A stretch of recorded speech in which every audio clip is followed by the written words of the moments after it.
Hospital का माहौल बेहद तनावपूर्ण है। चारों तरफ सन्नाटा पसरा हुआ है, मशीनों की बीप बीप की आवाज़ और डॉक्टरों की भागदौड़ के बीच एक ऐसा सच सामने आने वाला है जो कई जिंदगियों को हिलाकर रख देगा। नीतू कई दिनों से बेहोश थी, लेकिन जैसे ही उसे होश आता है, उसकी धुंधली सी नज़र सबसे पहले विक्रांत पर पड़ती है। विक्रांत की आंखों में बेचैनी, पछतावा और डर साफ नजर आ रहा है। वह लगातार नीतू के होश में आने का इंतजार कर रहा था, मानो उसे किसी जवाब की तलाश हो। उधर मन्नत भी हॉस्पिटल पहुंच चुकी है। उसके दिल में डर है कि कहीं अतीत का वह राज आज सबके सामने न आ जाए, जिसे उसने सालों से अपने सीने में दबाकर रखा है। जैसे ही नीतू पूरी तरह होश में आती है, उसकी आंखों से आंसू बहने लगते हैं। वह कांपती हुई आवाज में विक्रांत का नाम लेती है। विक्रांत तुरंत उसके पास झुक जाता है और पूछता है कि आखिर सच क्या है। नीतू अब चुप रहने वाली नहीं है। इतने सालों से जो बोझ उसने अपने दिल पर रखा था, आज वह उसे उतार देना चाहती है। वह विक्रांत को बताती है कि दुआ कोई और नहीं, बल्कि उसकी और मन्नत की बेटी है। यह सुनते ही विक्रांत के होश उड़ जाते हैं। उसके चेहरे का रंग उड़ जाता है और उसे ऐसा लगता है जैसे उसके पैरों तले जमीन खिसक गई हो। उसे याद आने लगते हैं वे पल जब उसने मन्नत पर भरोसा नहीं किया, जब उसने उसकी बात सुने बिना उसे छोड़ दिया। विक्रांत की आंखों में पछतावा साफ दिखाई देता है। वह तुरंत मन्नत की तरफ मुड़ता है, जो थोड़ी दूरी पर खड़ी सब सुन रही होती है। मन्नत की आंखों में भी आंसू हैं, लेकिन उसके चेहरे पर दर्द के साथ साथ गुस्सा भी है। विक्रांत उससे सवाल करता है कि उसने उससे इतना बड़ा सच क्यों छुपाया। मन्नत टूटे हुए दिल से जवाब देती है कि उसने कई बार कोशिश की थी सच बताने की, लेकिन विक्रांत ने कभी उसकी बात सुनने की कोशिश ही नहीं की। जब उसे सबसे ज्यादा जरूरत थी, तब वही इंसान उसका साथ छोड़कर चला गया था।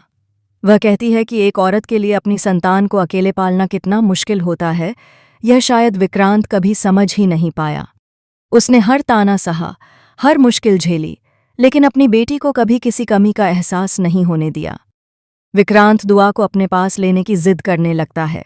वह कहता है कि वह उसका पिता है और उसे अपनी बेटी का हक चाहिए, लेकिन मन्नत साफ शब्दों में मना कर देती है।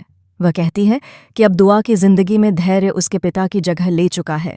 दुआ धैर्य को ही अपना पापा मानती है और उसकी दुनिया उसी के इर्द गिर्द घूमती है। यह सुनकर विक्रांत के अंदर जलन और गुस्सा दोनों पैदा होते हैं। वह सोच में पड़ जाता है कि आखिर धैर्य ने उसकी जगह कैसे ले ली। क्या धैर्य सच में इतना अच्छा है, या फिर उसके पीछे भी कोई सच्चाई छिपी है? कहानी यहीं से नया मोड़ लेती है। धैर्य बाहर खड़ा सब कुछ सुन रहा होता है। उसके चेहरे पर एक अजीब सा भाव है, जैसे वह किसी राज के खुलने से डर रहा हो। क्या धैर्य का प्यार सच्चा है, या उसने किसी मकसद से मन्नत और दुआ की जिंदगी में कदम रखा? क्या वह सच में दुआ से उतना ही प्यार करता है जितना वह दिखाता है? आने वाले एपिसोड में शायद यह राज भी खुल सकता है। मन्नत के लिए यह फैसला आसान नहीं है। एक तरफ उसका अतीत है, जिसने उसे सिर्फ दर्द दिया, और दूसरी तरफ उसका वर्तमान है, जिसने उसे सहारा दिया। वह अपनी बेटी की खुशी के लिए हर हद तक जाने को तैयार है। कर और विक्रांत सार अपनी बेटी को पाने के लिए कोई भी कदम उठाता है, तो मन्नत भी चुप बैठने वाली नहीं है।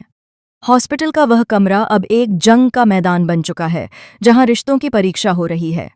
एक पिता अपनी बेटी का हक मांग रहा है, एक माँ अपनी संतान को बचाने के लिए लड़ रही है, और एक तीसरा शख्स अपनी जगह खोने के डर से खामोश खड़ा है।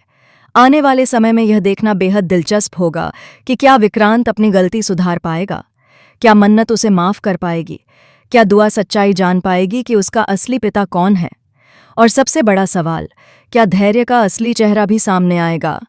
कहानी में इमोशंस, ड्रामा और रिश्तों का जबरदस्त टकराव देखने को मिलेगा।